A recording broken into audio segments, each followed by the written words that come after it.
Hello dear student. बच्चों, previous lecture में हमने स्टार्ट किया था प्रिपरेशन ऑफ कोलाइडल सॉल्यूशन और उसमें हमने फर्स्ट देखा था केमिकल मेथड। ठीक है, केमिकल मेथड में चार हमने देखे थे। एक था डबल डिकम्पोजिशन, दूसरा था ऑक्सीडेशन, तीसरा था reduction and fourth one is hydrolysis. तो जनरली बच्चों क्या होता है ना कि जो कोलाइडल सॉल्यूशन होता है उसमें या तो मेटालिक सॉल्ट होता है, मेटालिक सॉल्ट SOL सॉल्ट, या फिर हाइड्रोक्साइड होता है, ऑक्साइड होता है, ठीक है, या फिर जो ऑर्गेनिक सॉल्ट होते हैं, ठीक है, जैसे स्टार्च हो गया, एल्ब्यूमिन हो गया, ठीक है ना, प्रोटीन हो गया, सेलुलोज हो गया। तो ऐसे जो होते हैं या एंजाइम्स हो गया, इस टाइप के होते हैं। तो हम लोगों ने देखा था, जस्ट उसको हम लोग रिकैप कर लेते हैं। तो केमिकल मेथड में बच्चों हम लोगों ने देखा था डबल डिकम्पोजिशन, ठीक है ना। तो डबल डिकम्पोजिशन में क्या था कि दो कंपाउंड हम लेते हैं और दोनों कंपाउंड का क्या हो जाता है, ब्रेक कर जाता है। That's why it is called double decomposition. ठीक है, जैसे ये था H2S प्लस AS2O3, ये क्या बनेगा AS2S3, ठीक है। तो ये सॉल्व बन जाएगा, प्लस क्या होगा बच्चों H2। दूसरा हमने देखा था बच्चों रिडक्शन, ठीक है, कि ऐसा सॉल्व जिसका करस्पॉन्डिंग कंपाउंड का हमने क्या किया, रिडक्शन, ठीक है ना। तो फॉर एग्जांपल जैसे ये H2S है, इसको हम रिडक्शन कर लेंगे, तो यहाँ पे हम कोई ऑक्सीडाइजिंग एजेंट ले लेंगे, ठीक है बच्चों, और यहाँ पे S बन जाए, कोलाइडल फॉर्म में सल्फर आ जाए। तो ये जो ऑक्सीडाइजिंग एजेंट है, जैसे बुक में आपको दिया है SO2, आप कोई भी ले सकते हैं, ठीक है ना। Br2 वाटर ले सकते हैं, Cl2 वाटर ले सकते हैं, ठीक है, KMnO4 भी हम ले सकते हैं। कोई भी जो आप वेल नोन ऑक्सीडाइजिंग एजेंट है वो आप ले सकते हैं, K2Cr2O, ठीक है बच्चों। सभी के साथ ये सल्फर सॉल्व बनेगा, तो इसका आप रिडक्शन कर रहे हैं with the use of oxidising agent. That's why it is called reduction method. Clear.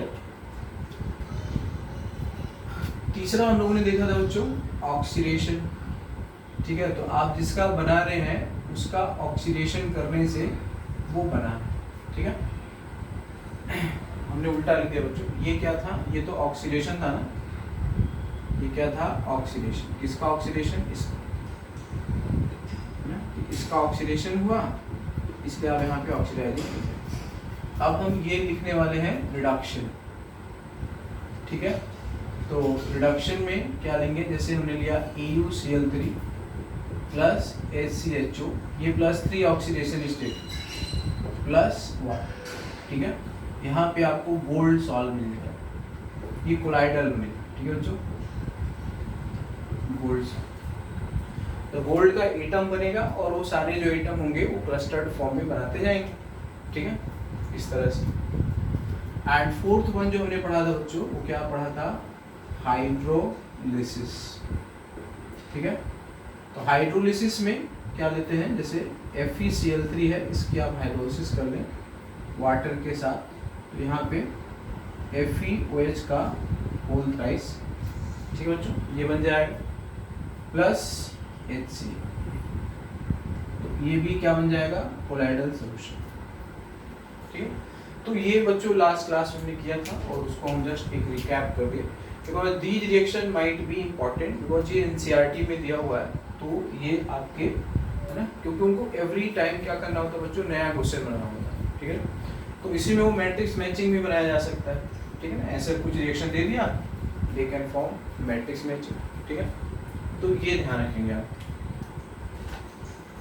Next है बच्चों अगला जो कोलाइडल सॉल्यूशन है, सेकेंड वन, वो ये है कि that is called peptization. Second method है पेप्टाइजेशन।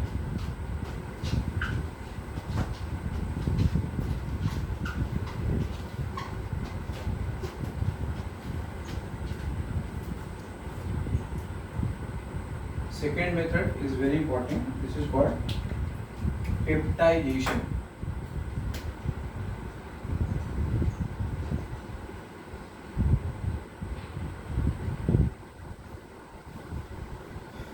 तो पेप्टाइजेशन का मतलब होता है बच्चों कि किसी प्रेसिपिटेट, किसी फ्रेशली प्रिपेयर्ड प्रेसिपिटेट को, ठीक है ना, कोलाइडल फॉर्म में जो कन्वर्ट करते हैं, दैट इज कॉल्ड पेप्टाइजेशन. तो ये क्या है? इंटर कन्वर्जन ऑफ प्रेसिपिटेट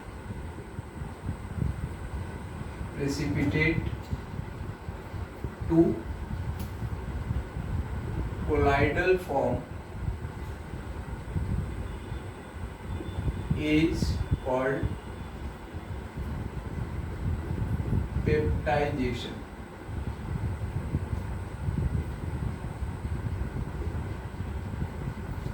ठीक है, ये जो फ्रेशली प्रिपेयर्ड प्रेसिपिटेट होता है, ठीक है, इंटर कन्वर्जन ऑफ, यहाँ पे आप अपने से ऐड कर सकते हैं, फ्रेशली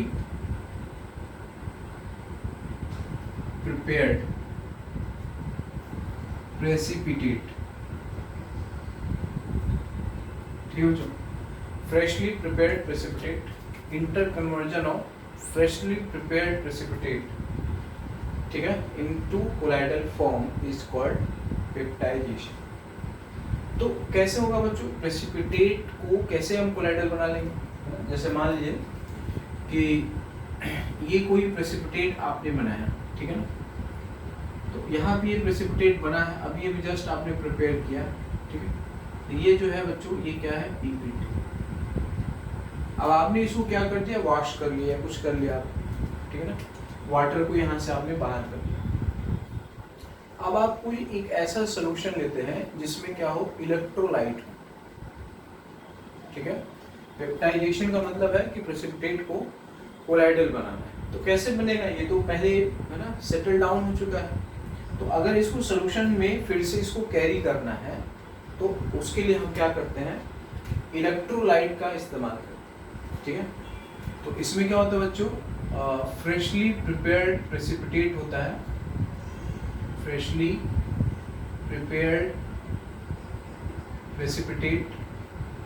इसमें हम क्या करते हैं? इलेक्ट्रोलाइट ऐड करते हैं, इलेक्ट्रोलाइट, ठीक है. और इस तरह से we can get colloidal solution, ठीक है. इलेक्ट्रोलाइट को ऐड करने से क्या होता है? देखो, ये जो कोई भी जो प्रेसिपिटेट है ना, उसके सरफेस पे है ना, because we are studying surface chemistry, तो सरफेस पे क्या होता है बच्चों? जो आयन होगा ना, उसमें से कोई एक आयन उसके ऊपर क्या हो जाता है? एब्जॉर्ब हो जाता है, ठीक है. तो जैसे ही इस पर्टिकुलर बल्क पे अगर कोई आयन एड्जॉर्ब हो जाएगा, से मान लो कोई भी आयन आप मान लेते हैं Ag+ अगर आपके एड्जॉर्ब हो, ठीक है, तो ये एक समथिंग है, तो इसके ऊपर ये कुछ ऐसा आ जाएगा बच्चों, ये एड्जॉर्ब हो जाएगा. तो एड्जॉर्ब हो जाएगा, यू नो दैट जो वाटर है वो कैसा है? पोलर है ना. ये वाटर के जो पार्टिकल हैं that is called dispersion medium, ठीक है. तो आप क्या करोगे कि जो प्रेसिपिटेट है उसमें सिंपली आप इलेक्ट्रोलाइट ऐड करेंगे. तो इलेक्ट्रोलाइट में कोई पर्टिकुलर आयन या तो कैटायन होगा या एनायन होगा, जो इसके सरफेस पे क्या हो जाएगा? एड्जॉर्ब हो जाएगा. किसके सरफेस पे? प्रेसिपिटेट के सरफेस पे. जब प्रेसिपिटेट के सरफेस पे वो आके एड्जॉर्ब हो जाएगा, है ना, क्योंकि सरफेस पे क्या होती है? फ्री वैलेंसी होती है. तो जब वो एड्जॉर्ब हो जाएगा तो वाटर यानी कि जो डिस्पर्शन मीडियम है, उस डिस्पर्शन मीडियम के थ्रू वो क्या कर दिया जाएगा? वो पुल कर दिया जाएगा, खींच लिया जाएगा. समझ गए? तो this is the way to prepare precipitate into colloidal solution. यानी कि आपको क्या करना है? कुछ नहीं करना है. प्रेसिपिटेट आपने प्रिपेयर किया, उसमें आप इलेक्ट्रोलाइट ऐड करके थोड़ा सा डिस्पर्शन मीडियम के साथ आप इलेक्ट्रोलाइट डाल दीजिए, है ना. जैसे वाटर है उसमें आयन डाल दो, आप सॉल्ट डाल दो, NaCl डाल दो, AgNO3 डाल दो, कोई भी आप सॉल्ट डाल दो, that will act as electrolyte. वो क्या होगा? इसके सरफेस पे प्रेफरेंशियली जाके एब्जॉर्ब हो जाएगा, ठीक है ना. यहाँ पे जो आयंस होंगे, ठीक है ना, ये सब जो आयंस हैं, मान लो पॉजिटिव आयन आके एब्जॉर्ब हो गया, तो अब जब पॉजिटिव आयन एब्जॉर्ब हो जाएगा तो अब क्या होगा? आएगा यहाँ पे डिस्पर्शन मीडियम, ठीक है। तो डिस्पर्शन मीडियम क्या करेगा, इन आयन को सॉल्वेट करने की कोशिश करेगा, तो इसको उठा के लेके जाएगा, तो उसके साथ साथ क्या जाएगा, प्रेसिपिटेट भी आएगा। तो in this way we can dissolve this precipitate into solution, ठीक है। तो this is called peptisation, right. तो freshly prepared precipitate plus electrolyte, तो इलेक्ट्रोलाइट में क्या होगा, एनी, है ना, टाइप ऑफ पॉजिटिव और नेगेटिव आयन, ठीक है ना, गॉट एडसॉर्ब्ड, ठीक है, adsorbed, due to which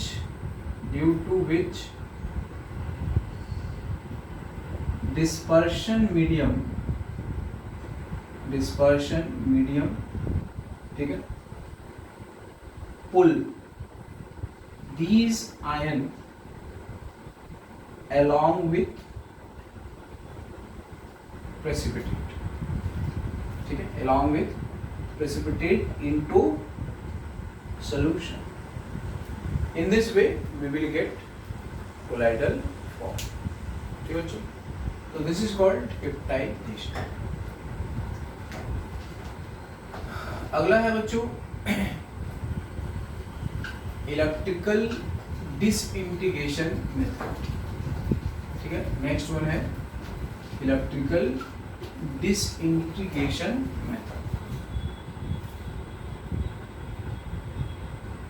electrical disintegration,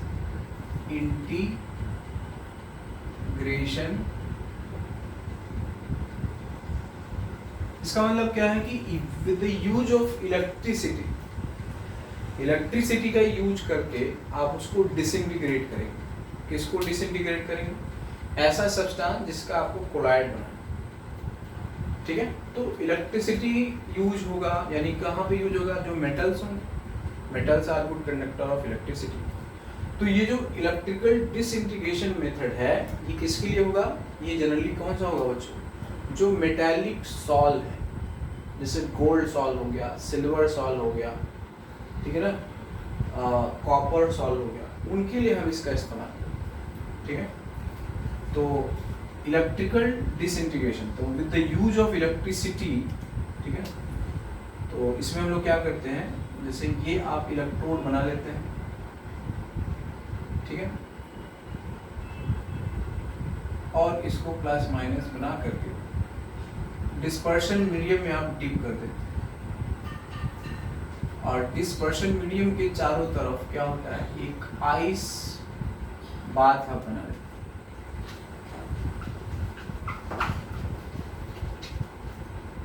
इसमें क्या है बच्चों, डिस्पर्शन मीडियम है, ये आपका मेटल है, और इधर जो हमने लिया है ये क्या है बच्चों, आइस बाथ, कूल करने के लिए, ठीक है। तो ये मान लीजिए इस तरह से है, तो ये डिस्पर्शन मीडियम के अंदर ये आपने डिप किया होगा। अब हाई वोल्टेज करंट इसमें पास किया जाएगा, तो मेटल जो होगा वो क्या होगा, रेजिस्ट करेगा, तो रेजिस्टेंस होगा, तो वहाँ पे हीट प्रोड्यूस होगा, है ना। इसका मैकेनिज्म कैसे भी है, इंजीनियर काम है बनाएगा, ठीक है। तो हीट प्रोड्यूस करेगा, उस हीट की वजह से क्या होगा कि ये जो रॉड होगा वो क्या होगा, वो इवेपोरेट होगा। अब वो इवेपोरेट होके वो, है ना, एस्केप करना चाहेगा, तो उसके लिए आप इसके चारों तरफ आइस बार लगा दीजिए, सो दैट वो जैसे ही वेपर बने वो क्या होने लगे, कंडेंस होना शुरू हो, ठीक है। तो कंडेंस होगा तो वो फिर क्या होगा, वो एटॉमिक फॉर्म में रहेगा, ठीक है ना। एटॉमिक फॉर्म सारे एटम्स क्या होंगे, फिर एग्रीगेट होना शुरू करेंगे, और जैसे ही वो एग्रीगेट होगा उसका डायमीटर किसकी रेंज में आ जाएगा, कोलाइडल रेंज में आ जाएगा। क्या होता है colloidal range, from 1 nanometre to 1000 nanometre, ठीक है, यहाँ पे ये होता है। तो इसमें क्या करते हैं, इसको बच्चों एक और बोलते हैं ब्रेडिक्स आर्क मेथड, ठीक है, it is also called Bredig arc method. इसमें हमें क्या करना है, विथ यूज ऑफ इलेक्ट्रिसिटी, ठीक है, metal is evaporated due to production of great amount of heat.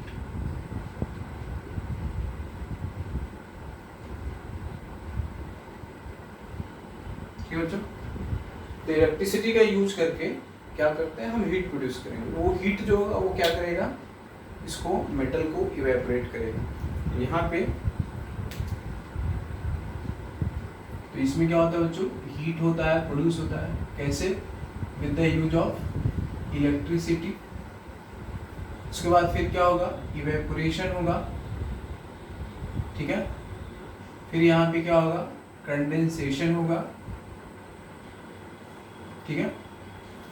क्यों कंडेंसेशन होगा, क्योंकि हम टेम्परेचर उसका कम कर रहे हैं, उसका मैकेनिज्म हमने बनाया है।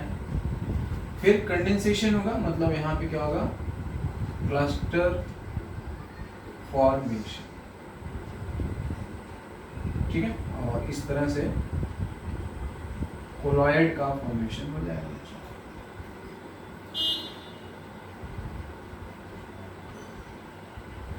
ठीक है, तो these are the method of preparation of colloidal solution. तो पेप्टाइजेशन है ना, किसी भी प्रेसिपिटेट को आप क्या कर सकते हैं, कोलाइडल फॉर्म में कन्वर्ट कर सकते हैं। हाउ इट इज, है ना, converted to colloidal form with the use of electrolytes. Electrolyte क्या होता है, उसके सरफेस पे जाके डिसॉल्व होता है। अब जब वो चार्ज पार्टिकल होगा तो सॉल्वेंट जो होगा, यानी कि जो डिस्पर्शन मीडियम होगा, वो उसको अपने पास पुल अप कर लेगा। इन this way you can create colloidal solution. दूसरा अभी हमने पढ़ा, इलेक्ट्रिसिटी का आप यूज करोगे, हीट प्रोड्यूस होगा, ठीक है ना, वो इवेपोरेट करेगा, सब्लाइम कर देगा उसको। फिर आइस बात के साथ उसको अचानक से सडनली आप कूलिंग करेंगे तो कंडेंस होगा। फिर उसके बाद एसोसिएशन स्टार्ट हो जाएगा, cluster formation, and in this way you can form colloid solution। ठीक बच्चों, नाउ अब हमें बात करनी है कि जो कोलाइडल सॉल्यूशन आपने बनाया, एक तो आपने बना लिया। अब इस कोलाइडल सॉल्यूशन में क्या हो सकता है, बहुत सारी इम्प्योरिटीज हो सकती है बच्चों, ठीक है ना। तो उस इम्प्योरिटीज, या कई बार ऐसा होता है कि कोलाइडल सॉल्यूशन में जो इलेक्ट्रोलाइट है वो क्या होते हैं, ज्यादा हो जाते हैं। कोलाइडल सॉल्यूशन जो होता है बच्चों, उसमें इलेक्ट्रोलाइट का होना, है ना, एक इम्पॉर्टेंट फैक्टर है।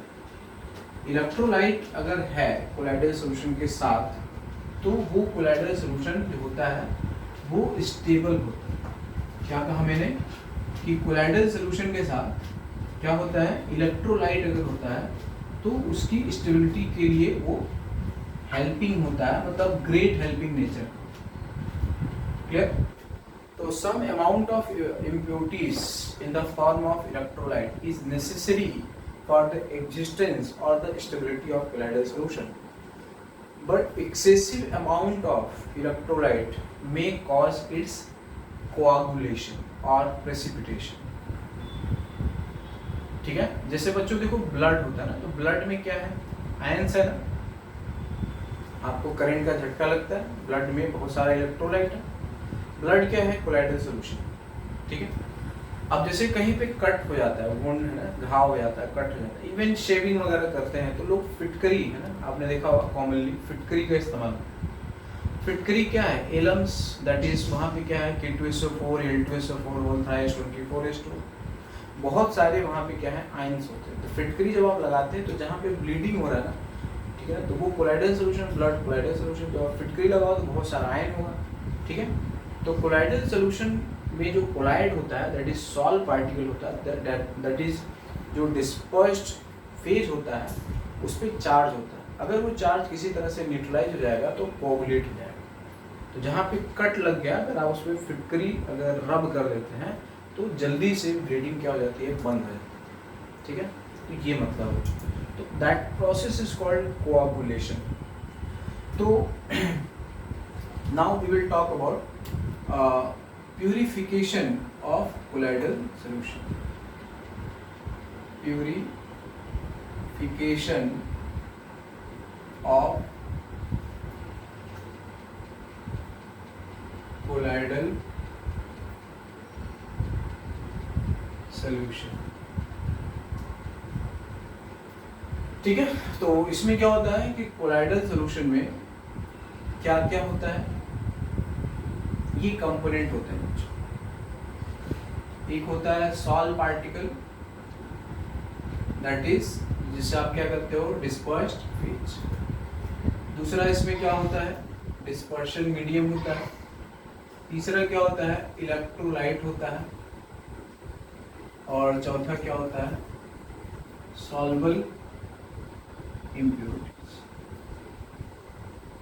ठीक है बच्चों, these are the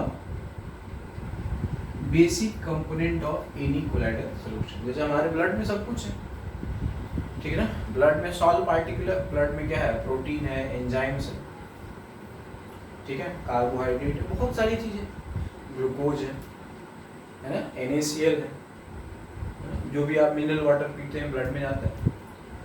तो इलेक्ट्रोलाइट हो गए, ठीक है ना। Dispersion medium that is water. Salt particle जैसे कि क्या हो गया, स्टार्च हो गया है ना, एंजाइम्स हो गया, प्रोटीन्स हो गया, ये सब सॉल्ट पार्टिकल हो गया। Soluble impurities other than this है ना, ग्लूकोज वगैरह, बहुत सारी चीजें हैं ब्लड के तौर पर है ना, हजारों कंपोनेंट होंगे। ठीक, तो ये होता है बच्चों कोलाइडल सॉल्यूशन का कंपोजिशन। अब इसको प्यूरिफाई करना, तो इसमें क्या होता है कि trace of electrolyte is necessary for existence and stability of colloidal solution। Trace मतलब थोड़ी मात्रा, बहुत ज्यादा नहीं, थोड़ी मात्रा। इलेक्ट्रोलाइट का होना है ना, क्या होता है, कोलाइडल सॉल्यूशन के लिए इम्पॉर्टेंट है for its existence as well as for its stability. उसकी एग्जिस्टेंस और उसकी स्टेबिलिटी के लिए ट्रेस अमाउंट ऑफ, ठीक है ना, electrolyte is necessary, but at the same time excessive amount of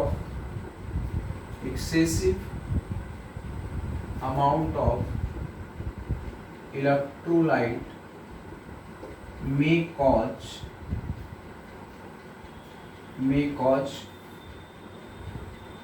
precipitation।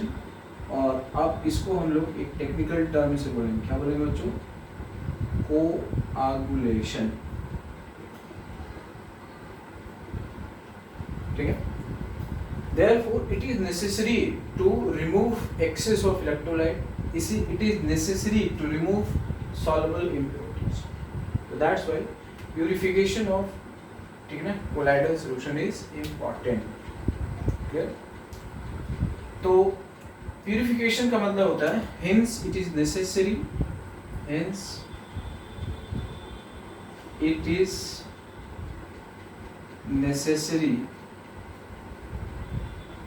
to remove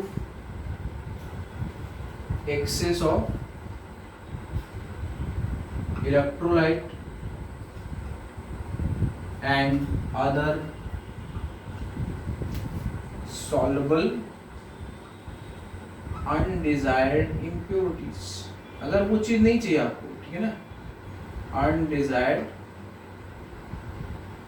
soluble undesired impurities, तो that's why we have to purify it. तो बच्चों इसमें तीन जो है मेथड होता है, एक होता है डायलिसिस, दूसरा होता है इलेक्ट्रोडायलिसिस एंड तीसरा होता है अल्ट्रा फिल्ट्रेशन।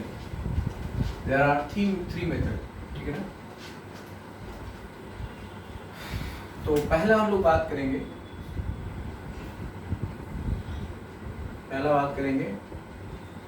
डायलिसिस। बच्चों ये टर्म बहुत ही कॉमन है, आपने सुना भी होगा कि जब किसी भी आदमी की किडनी खराब हो जाती है तो उसको डायलिसिस पे रखा जाता है, ठीक है, क्योंकि ब्लड में आप कुछ भी कंज्यूम करते हैं सीधा वो ब्लड के साथ मिक्स होता है इंटेस्टाइन के थ्रू, तो ब्लड को प्यूरिफाई करना जरूरी होता है, ठीक है। तो किडनी वो काम करता है कि एक्सेस फालतू जो वेस्ट मटेरियल है उसको बाहर करता रहता है। तो डायलिसिस वहीं से है, मतलब वही आप जो सोचते हैं वही एग्जैक्टली ये भी है। तो इसमें क्या होता है बच्चों की जो एनिमल मेम्ब्रेन होता है, जो पार्चमेंट पेपर होता है या जो सिलोफेन शीट होता है, ठीक है, इनसे क्या होता है कि इम्प्योरिटीज या फिर इलेक्ट्रोलाइट तो पास हो सकते हैं, बट कोलाइडल सॉल जो है वो पास नहीं हो पाते, ठीक है। Animal membrane, parchment paper, cellophane sheet और भी इस टाइप से हो सकते हैं। तो इसमें क्या होता है बच्चों, एनिमल मेम्ब्रेन, ब्लैडर, ठीक है, पार्चमेंट पेपर या सिलोफेन शीट, ठीक है। तो इनके जो पोर्स होते हैं बच्चों वो क्या होते हैं, छोटे होते हैं, ठीक है ना। तो इनके जो पोर्स होते हैं, ये जो पोर्स है ये स्मॉल होते हैं। तो इसमें क्या होता है, पैसेज ऑफ इलेक्ट्रोलाइट, ठीक है, अदर इम्प्योरिटीज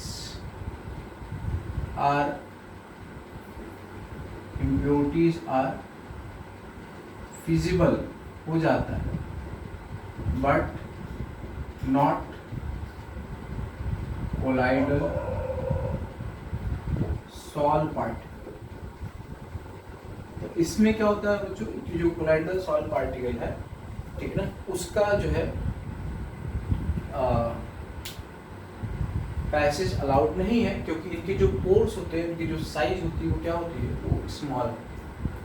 तो यही हम करते हैं कि अगर आपको कोलाइडल सोल्यूशन में से इम्प्योरिटीज या एक्सेस ऑफ इलेक्ट्रोलाइट को बाहर करना है तो आप उसकी डायलिसिस कर सकते हैं, so that it can be purified, ठीक है। तो इसमें हम यही करते हैं कि एक टैंक लेते हैं, ठीक है, और इसमें जो होता है वाटर जो है एक हाई स्पीड से, ठीक है, एंट्री करता है वाटर, और इसी प्रकार का जो अभी हमने बताया,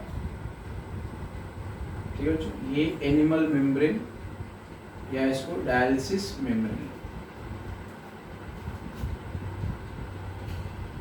ठीक है।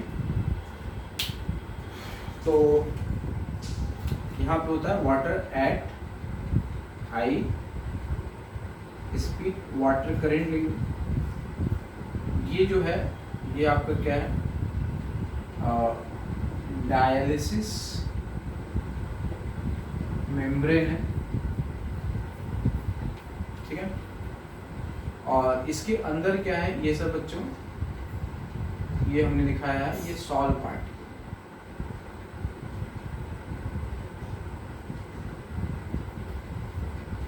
ठीक है। सॉल मतलब डिस्पर्स्ड फेज, ये क्या है, सॉल पार्टिकल। यहाँ से बाहर क्या निकलेगा, क्या एग्जिट होगा, यहाँ से एग्जिट होगा impurities plus electrolyte plus water along with water, ये सब इससे क्या हो जाएंगे, बाहर चले जाएंगे। तो this is called dialysis. Water यहाँ से काफ़ी तेजी से है ना रन करेगा, और इसके थ्रू, सो दैट वाटर जितनी तेजी से आएगा जितना ज़्यादा आएगा फ्रेश वाटर। यहाँ पे क्या होता है, फ्रेश वाटर होता है, बिल्कुल प्योर वाटर, ठीक है, फ्रेश वाटर, ठीक है, जिसमें खुद इलेक्ट्रोलाइट नहीं होना चाहिए, ठीक है। तो वैसा आप वाटर लेंगे तभी वो इसको प्यूरिफाई करने के लिए सुटेबल, ठीक है। इसमें जो सॉल्ट पार्टिकल है, इसमें जो एक्सेस है, इम्प्योरिटीज डिजॉल्व है या इलेक्ट्रोलाइट है, वो इस वाटर के साथ ड्रैग अवे हो जाएगा, निकल जाएगा, बाहर चला जाएगा, और अब ये जो कोलाइडल सोल्यूशन होगा, ठीक है ना, अब वो क्या हो जाएगा, प्यूरिफाई हो जाएगा। अब इसी में आता है बच्चों इलेक्ट्रोडायलिसिस। इलेक्ट्रोडायलिसिस में क्या होता है, इलेक्ट्रो यानी कि करंट का इस्तेमाल, यानी कि बैटरी का इस्तेमाल करना है, वोल्टेज अगर आप लगा दें, तो इसमें क्या होता है कि जो नॉर्मल डायलिसिस होता है, अब इसमें हम लोग देख सकते हैं इलेक्ट्रोडायलिसिस। इलेक्ट्रोडायलिसिस में क्या होगा, इसमें क्या होता है कि normal dialysis is very slow, है ना, ये क्या होता है बच्चों, काफी स्लो होता है। अगर हम चाहते हैं ये डायलिसिस तेज हो तो इसको एक्सेलरेट करना पड़ेगा, ठीक है ना। तो यहाँ पे to increase speed of dialysis, speed of dialysis, ठीक है। अगर आपको डायलिसिस की स्पीड बढ़ानी है, ठीक है, तो आप क्या करोगे, बैटरी यहाँ पे लगा देंगे। सब कुछ सेम अरेंजमेंट रहेगा। यहाँ पे हम इलेक्ट्रोड प्लेट लगा देंगे, ऐसे बैटरी लगा देंगे, ठीक है। एक प्लस टर्मिनल हो गया और एक माइनस टर्मिनल। तो अब क्या होगा कि ये जो इलेक्ट्रोलाइट होगा ना, उसमें फोर्स लगाएगा, ठीक है, एनोड की तरफ, कैथोड की तरफ। ये तेजी से वो जो आयंस होंगे वो इस कोलाइडल सॉल्यूशन से तेजी से बाहर होंगे, ठीक है। तो speed, to increase speed of dialysis, यहाँ पे क्या होता है, इलेक्ट्रिक फील्ड या voltage is applied around dialysis membrane, ठीक है, डायलिसिस मेम्ब्रेन। तो डायलिसिस मेम्ब्रेन के अराउंड आपने, है ना, बैटरी लगा दिया, तो वो क्या करेगा, इलेक्ट्रिक फील्ड जनरेट करेगा जो आयंस पे फोर्स लगाएगा, ठीक है। तो कैटायन जो होगा वो कैथोड की तरफ भाग जाएगा, एनायन जो होगा एनोड की तरफ भाग जाएगा, और ये प्रोसेस जल्दी हो जाएगा। जो पहले स्लो था, पहले वाटर ही उसको धीरे धीरे लेके जा रहा था, अब with the use of battery, ठीक है ना, that is called electrodialysis, this dialysis become accelerated, ये फास्ट हो जाएगा। तो दिस इज कॉल्ड इलेक्ट्रोडायलिसिस। एक नेक्स्ट है बच्चों, that is called ultra filtration. Ultra filtration का मतलब है कि हम क्या करते हैं, अभी तक हम लोग क्या कर रहे थे, डायलिसिस के थ्रू सॉल्युबल इम्प्योरिटीज को बाहर कर रहे थे, है ना, इलेक्ट्रोलाइट का जो एक्सेसिव अमाउंट था उसको बाहर कर रहे थे। अल्ट्रा फिल्ट्रेशन में क्या करेंगे, हम पूरी तरह से डिस्पर्स्ड फेज जो होगा वो अलग कर लेंगे इन सभी तीनों अदर कंपोनेंट्स, ठीक है ना। तो अगला जो है वो है अल्ट्रा फिल्ट्रेशन, ठीक है ना। अल्ट्रा फिल्ट्रेशन में होता है कंप्लीट सेपरेशन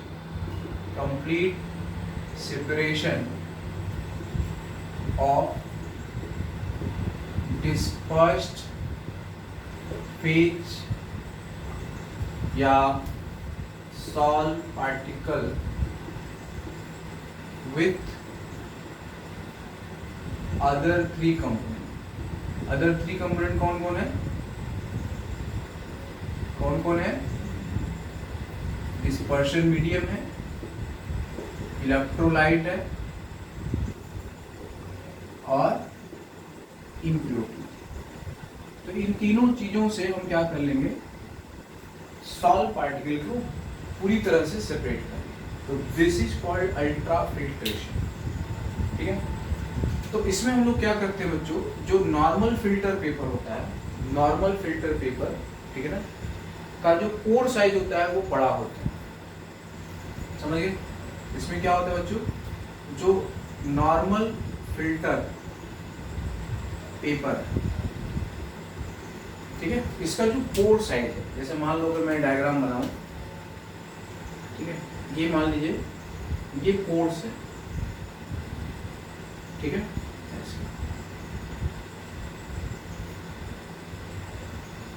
ठीक है। तो ये नॉर्मल फिल्टर पेपर्स के जो पोर्स हैं, ठीक है, तो ये जो पोर्स है ये क्या है, सो लार्ज, बिग है ये, ठीक है। तो इसमें से एवरीथिंग पास हो जाएगा, ठीक है ना। तो एवरीथिंग विल पास, एवरीथिंग मतलब डिस्पर्शन मीडियम भी चला जाएगा, डिस्पर्स्ड फेज भी चला जाएगा, इलेक्ट्रोलाइट भी चला जाएगा और सॉल्युबल इम्प्योरिटी सब चला जाएगा, ठीक है।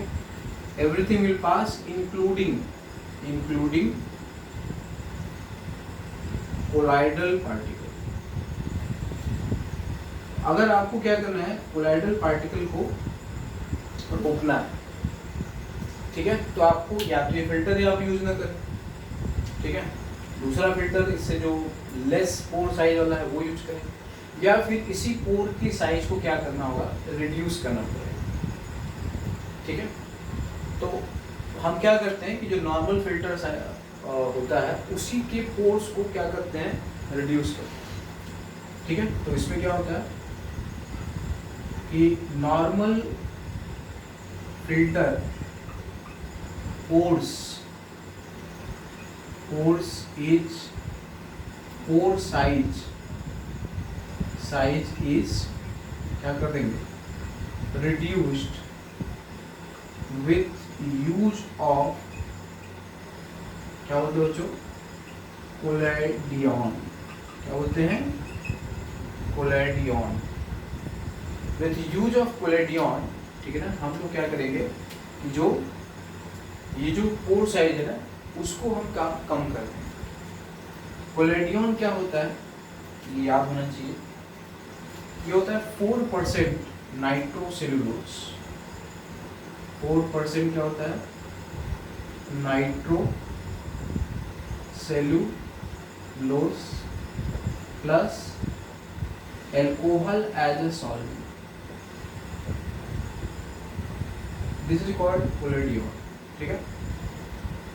तो वो इसके साथ कर लेते हैं एंड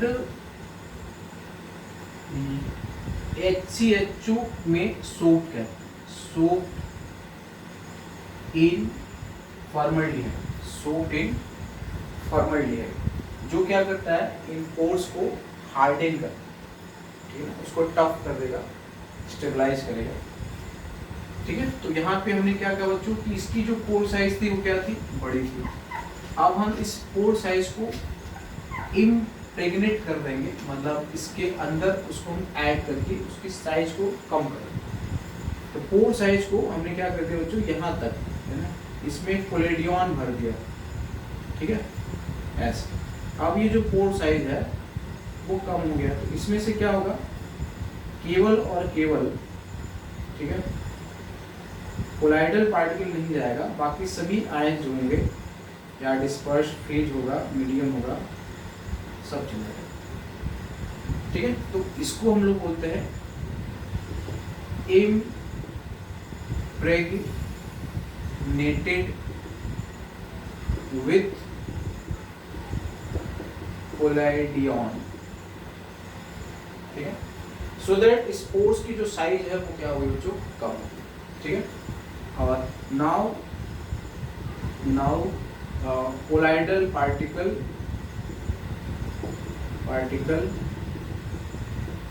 will not pass, अब वो पास नहीं होगा, ठीक है। तो इसमें हम यही करते हैं, तो this is called ultra filtration, मतलब आपने सब कुछ अलग कर दिया, कोलाइडल पार्टिकल से सब कुछ निकाल दिया, ठीक है। तो हम लोग यही करेंगे, जैसे मान लेते हैं कि ये जो है ये नॉर्मल फिल्टर था, इसका साइज ज़्यादा था, ठीक है। अब इसमें हमने क्या किया, इम्प्रेग्नेशन किया, ठीक है, विथ कोलाइडियन, ठीक है। अब यहाँ पे क्या होगा, पोर साइज कम हो जाएगा, ठीक है ना। अब इसके जो पोर्स होंगे वो कम हो जाएंगे, है ना, पोर्स की जो साइज होगी, है ना, यहाँ पे पोर साइज क्या हो जाएगा, रिड्यूस हो जाएगा, ठीक है। अब इसमें आपको क्या करना है, कोलाइडल सॉल्यूशन ऐड करना, ठीक है, कोलाइडल सॉल्यूशन आप इसमें ऐड कर दीजिए, तो इससे सभी कुछ छन करके बाहर चला जाएगा, ठीक है। सिर्फ क्या बच जाएगा, कोलाइडल पार्टिकल, सिर्फ वही बच जाएगा, ठीक है। अब इसमें आप क्या करेंगे, वापस से डिस्पर्शन मीडियम मिला करके आप अपने एकदम प्योर कोलाइडल सॉल्यूशन बना सकते हैं, that's why it is called ultra filtration. ये सबसे प्योर आप बना सकते हैं, प्योरेस्ट फॉर्म, ठीक है। तो कोलाइडल सॉल्यूशन आप ऐड कर लेंगे, तो इसमें से जब आप ऐड करेंगे तो कौन कौन एग्जिट करेगा, एग्जिट कर गया डिस्पर्शन मीडियम, एग्जिट कर गया इलेक्ट्रोलाइट और एग्जिट कर गया इम्प्योरिटी। ठीक है, ये निकल गया। सिर्फ आपके पास क्या बच गया, कोलाइडल पार्टिकल। अब अपने हिसाब से डिस्पर्शन मीडियम को उसको मिला के you will create the purest colloidal solution. ठीक है, तो आप बच्चों इसमें याद रखना 4% नाइट्रोसेल्यूलोज प्लस अल्कोहल, ये कोलाइडियन का कंपोजिशन होता है। फॉर्मल्डिहाइड इसमें मिला देते हैं, फॉर्मल्डिहाइड में इसको डिप कर देंगे और उसको ड्राई कर लेंगे, तो ये जो पोर्स होंगे आपको टाइट हो जाएंगे, वो रेजिस्ट कर सकते हैं। ठीक है, अब इसमें कोलाइडल सॉल्यूशन ऐड करेंगे तो जो कोलाइडल पार्टिकल है सिर्फ वही बचेगा, बाकी एवरीथिंग क्या हो जाएगा, चला जाएगा। ठीक है, तो this is called ultra filtration.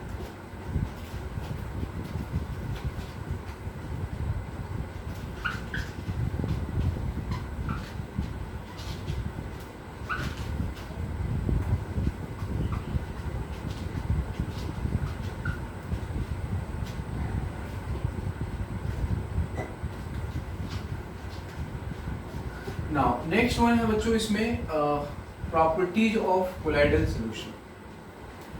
तो कोलाइडल सॉल्यूशन जो होता है या जो कोलाइड होता है उसकी कई सारी इंपॉर्टेंट प्रॉपर्टीज होती है। ठीक है, जैसे कि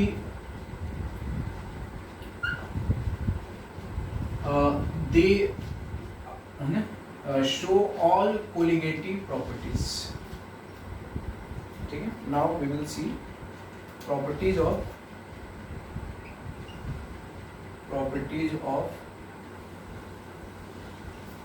कोलाइडल सॉल्यूशन। तो फर्स्ट है बच्चों कोलिगेटिव प्रॉपर्टीज। फर्स्ट है कोलिगेटिव प्रॉपर्टीज। तो बच्चों कोलिगेटिव प्रॉपर्टीज जो होता है लिक्विड सॉल्यूशन में आपने पढ़ा होगा। ठीक है, that is called depression in freezing point, elevation in boiling point, osmotic pressure and relative lowering in vapour pressure. ये लिक्विड सॉल्यूशन में जो सॉल्यूट डाला जाता है, ठीक है, तो उसकी ये प्रॉपर्टी होती है जो सॉल्यूट के नंबर ऑफ पार्टिकल पे डिपेंड करता है। ठीक है,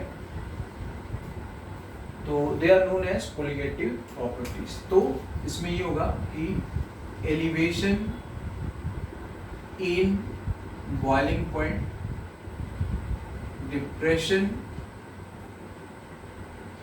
depression in freezing point, osmotic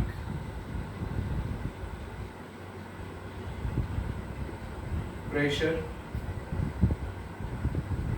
and relative lowering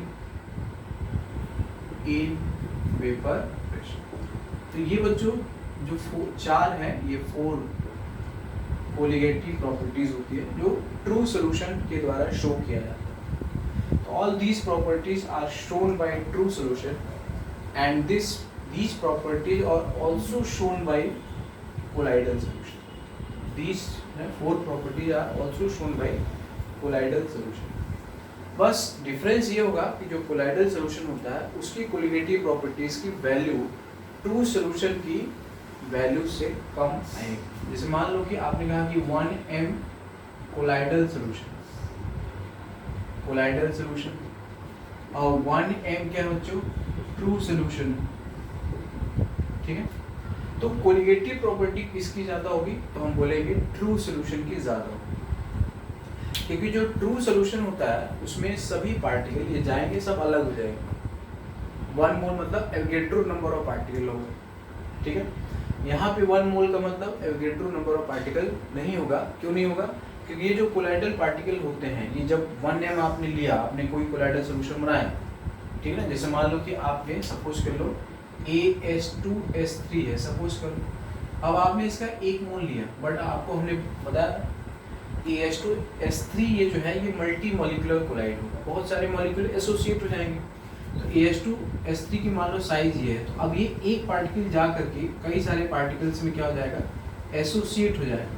तो इफेक्टिव जो कॉन्सेंट्रेशन या जो मोलरिटी होगा वो 1m नहीं रहेगा, उससे कम हो जाएगा। और ये जो सारी वैल्यूज होती है ये नंबर ऑफ पार्टिकल्स पे डिपेंड करती है। जितना नंबर ऑफ पार्टिकल ज़्यादा होगा इन सभी की वैल्यूज क्या होती है बच्चों, ज़्यादा होती। ठीक है, the colligative properties are the properties of solution which depends upon the number of solute particles, not on their identity. Greater the number of solute particle, greater will be values of colligative properties. We know that in case of colloidal solution, है ना, they are associated, they are aggregated, many number of atom or molecules unite, and therefore if you add 1 mole AS2S3 in solution, you will not get 1 mole particle, you will get lesser number of 1 mole. इसलिए colligative properties इनकी क्या होगी, कम।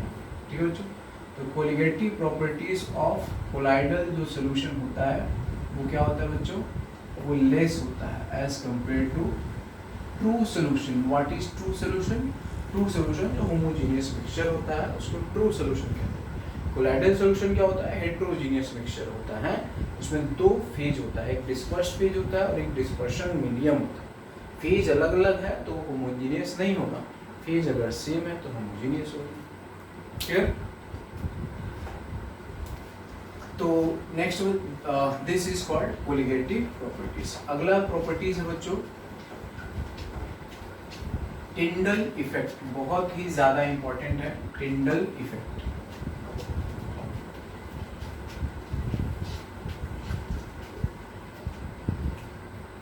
अगला जो है वो है बच्चों Tyndall effect.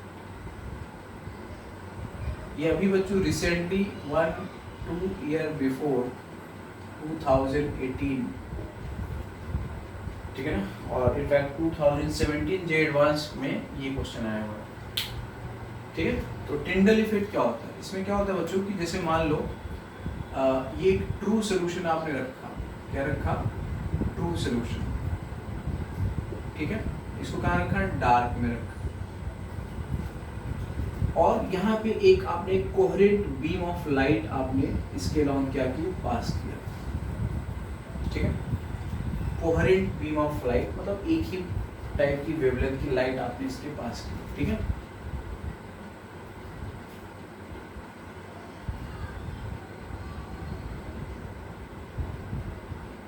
And you are watching this along this, है ना, कि आप जो है इसके अलोंग इसको देख।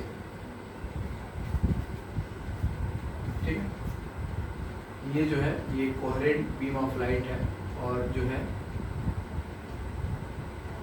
आप इसी के अलाउंग देखें तो आपको क्या होगा, यू विल सी क्रिस्टल मतलब क्लियर सोल्यूशन, क्लियर ओपेक दिखेगा।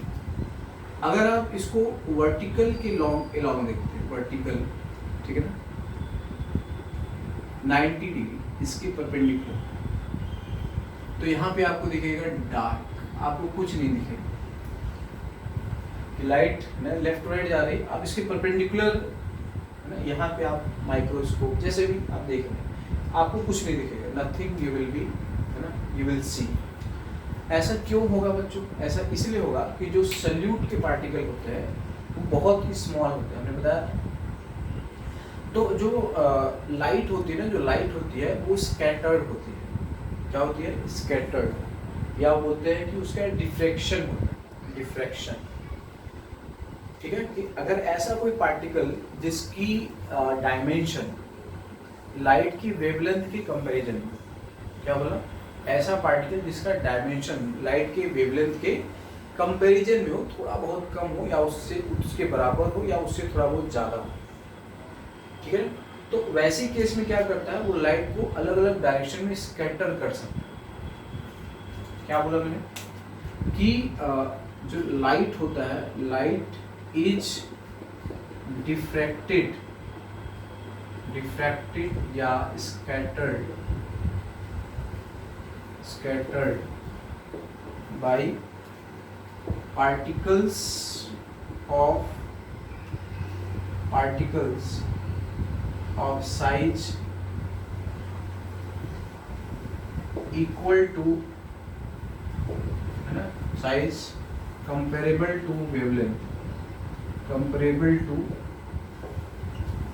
wave, ये प्रॉपर्टी होती है बच्चों, ठीक है, डिफ्रैक्शन, वेवलेंथ ऑफ लाइट, ठीक है, वेवलेंथ ऑफ लाइट।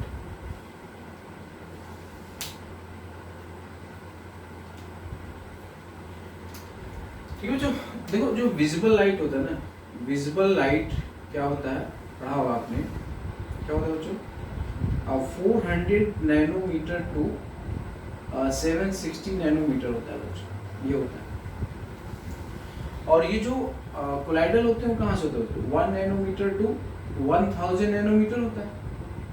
तो देखो ये इसका सबसेट आ गया ना, विजिबल लाइट जो आप अपनी नेकेड आई से देख सकते हैं, जो हम लोग ह्यूमन आई डिटेक्टेबल है, 400 नैनोमीटर टू 760 नैनोमीटर होता है, ठीक है। और जो ये जो होता है कौन, कोलाइडल पार्टिकल, उसकी जो रेंज होती है वो इसके सबसेट, तो बहुत ज़्यादा कम भी नहीं है, बहुत ज़्यादा भी नहीं, ये इसके बीच में आएगा 400 नैनोमीटर टू 600।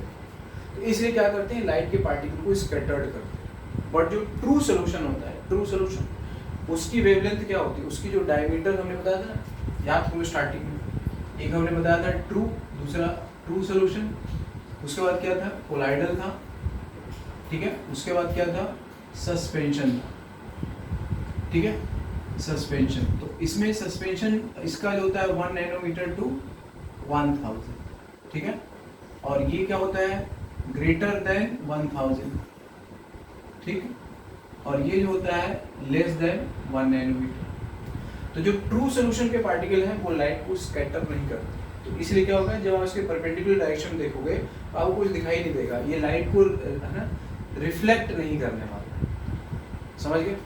तो this is the basic reason. तो इसको हम लोग बोलते हैं टिंडल इफेक्ट, कि अगर आप ट्रू सोल्यूशन, ये जो है ट्रू सोल्यूशन, ठीक है ना, को डार्क में रख दिया, डार्क कमरे में आपने रख दिया, इसके अलावा एक कोहेरेंट बीम ऑफ लाइट आपने लिया, लेजर गन ले लिया, है ना, जिसकी वेवलेंथ विजुअल वाली हो, तो इसके अलावा आप देखोगे तो लेजर गन बिल्कुल साफ आपको दिखेगा, वो लाइट आपको दिखेगी, क्रिस्टल क्लियर दिखेगा, एकदम क्लियर सोल्यूशन। परपेंडिकुलर डायरेक्शन देखोगे तो आपको बिल्कुल डार्क दिखेगा, आपको पता ही नहीं चलेगा लाइट यहाँ से जा भी रही, समझ गए।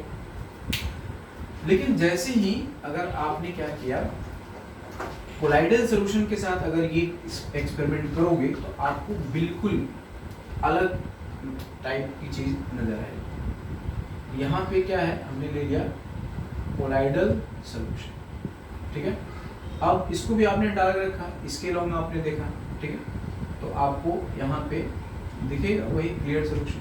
और अगर आपने यहाँ पे भी देखा परपेंडिकुलर डायरेक्शन में, ठीक है, तो आपको अगेन, ठीक है ना, यहाँ पे इल्यूमिनेशन आपको देखने मिलेगा, ठीक है, तो यहाँ पे आपको कलर्ड लाइट या ब्लू कलर कुछ ऐसा आपको दिखेगा। तो ऐसा, इसी को हम लोग बोलते हैं बच्चों टिंडल इफेक्ट, ठीक है। तो Tyndall effect is because of colloidal particle, जो कोलाइडल पार्टिकल होते हैं उनके ऊपर जब लाइट पड़ती है तो लाइट को इधर उधर वो भेज देते हैं, इधर जाओ उधर जाओ, डिपेंड करेगा किस एंगल से जा रहे हैं। कोलाइडल पार्टिकल, है ना, हमेशा मोशन में रहते हैं, तो इस लाइट को स्कैटर्ड करते हैं, है ना, लाइट बेंड होने लगती है, ठीक है, तो लाइट को स्कैटर्ड कहते हैं। तो this scattering of light because of colloidal particle is called Tyndall effect. ये बहुत ही इंपॉर्टेंट है बच्चों, ठीक है। तो टिंडल इफेक्ट का मतलब होता है कि when we observe colloidal solution, ठीक है ना, in the perpendicular direction of the projected light, we will get colored, ठीक है ना। इसमें ये होता है कि when we observe colloidal solution, ठीक है, colloidal solution perpendicular direction of projected light, we get colored solution. This is called Tyndall effect. This is due to scattering of light by colloidal particle, because they are of comparable, because their size are comparable to wavelength of visible light. ठीक है बच्चों, ये reason. तो this is called Tyndall effect. This is very important है. इसको बोलते हैं optical property भी कहते हैं. और इसकी दो कंडीशन है. पहली कंडीशन है कि particle size should not be much lesser than wavelength of light. इसका जो कंडीशन है क्या है, ये कंडीशन बहुत इंपॉर्टेंट है. यही आया था बच्चों. Particle size should not be much smaller than wavelength of light. दूसरा होता है there must be great difference in their refractive indices between dispersed phase and dispersion medium. दूसरा होता है difference in refractive indices. ठीक है ना. difference in refractive indices of dispersed phase and dispersion medium, ठीक है ना, will be large. ये जितना ज़्यादा होगा है ना, क्योंकि बच्चों इसमें क्या होता है कि ये हेट्रोजीनियस होता है. तो डिस्पर्स्ड फेज और डिस्पर्शन मीडियम की रिफ्रैक्टिव इंडाइसेस है ना. रिफ्रैक्टिव इंडाइस आपने सुना होगा ऑप्टिक्स में आपने पढ़ा होगा. नहीं पढ़ा होगा तो आप पढ़ोगे. ठीक है ना. कि लाइट जो होता है वो बेंड करता है, ठीक है ना, या फिर वो डाइवर्स करता है अगर वो अलग अलग मीडियम से दूसरे मीडियम में पहुंचता है, तो क्योंकि उनका रिफ्रैक्टिव इंडाइसेस अलग अलग होता है. ठीक है. तो यहाँ पे ये होता है कि जो डिफरेंस इन रिफ्रैक्टिव इंडाइसेस है between dispersed phase and dispersion medium, ये क्या होना चाहिए, ज़्यादा होना चाहिए. ठीक है बच्चों. देन अब हम बच्चों अलग बाकी जो प्रॉपर्टीज है I will cover in next